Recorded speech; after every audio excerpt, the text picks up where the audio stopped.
nasa kalooban ng tao nagmumula ang inggit, ang galit, ang kayabangan, ang pag-iiganti, ang pag-iisip ng masama sa kapwa. Hindi yan galing sa labas, galing lahat yan sa loob.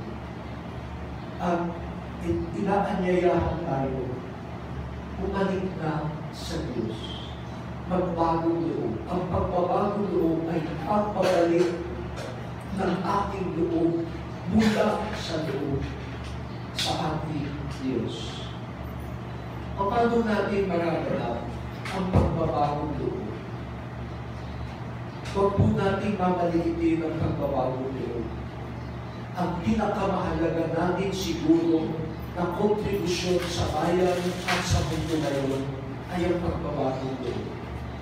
Kung titignan po natin ang mga dakilang tao na nagkaroon ng malalim na kontribusyon sa kasaysayan ng mundo, saan nagsimula ang kanilang kontribusyon?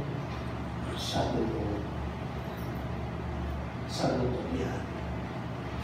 At ang taong nagbagong loob, kumapit na sa Diyos, yan ay maraming magagawa para sa kapwa at lipunan.